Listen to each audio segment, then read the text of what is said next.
Today marked day one of a stakeholder engagement targeted at entities that submitted substantive comments in the draft IRP 2023 document following its release in January 2024.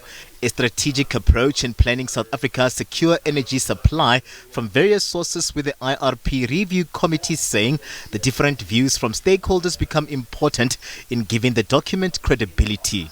We received quite a lot of comments. Over 4,000 comments were received. Of the 4,000, about 136 were what we call substantive comments. Then the department, at that time it was Department of Mineral Resources and Energy, established a working committee that will review all these comments, and chaired by myself as the chairperson of that committee. And the Minister of Electricity, Dr. Ramokgopa, has now directed that we go back to the 136 stakeholders that provided substantive comments, and today we've started that process. The IRP aims to align the country's future energy demands with available resources, necessary capacity additions, and the incorporating of new technologies in the mix. It speaks to input assumptions, looking at various scenarios. The country is looking to use the document as a blueprint towards the just energy transition. The IRP 2024 is our decarbonization plan. And it's got the various scenarios towards the decarbonization of the electricity sector.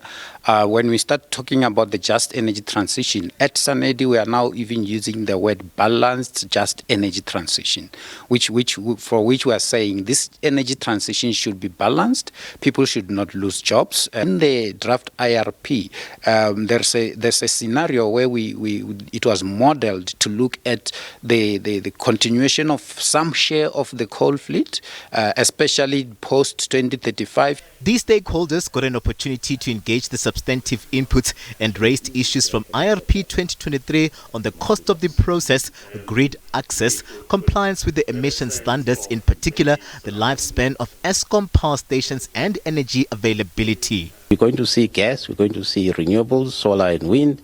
You're still going to see coal, because coal will be with us for the next, in some cases, 50 years or so. And of course, nuclear as another technology that we want to look into going forward. So it's a balanced, just energy transition that we're pursuing as a country.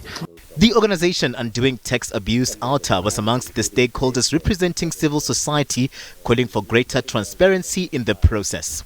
No time was given at all for stakeholders to actually prepare for today's engagement, because they were not given the documentation and the outcomes of the modelling process that were presented today. So what we had today was largely a top-down presentation. Yes, there was about an hour allowed for discussions, question and answers, but really an hour is completely inadequate for stakeholders to make meaningful engagement. The South African National Energy Institute, SANEDI, has been tasked with leading the process and consolidating the inputs, with a comprehensive document from the process expected on the desk of the minister at the end of November and in Parliament in the first quarter of 2025. These stakeholder engagements are set down for a week, moving to a virtual platform on Wednesday, an in-person session in Cape Town on Thursday, and consultations with experts that we are told have also been working on their own IRP 2024 modelling. Katlego Legodi, SABC News in Pretoria.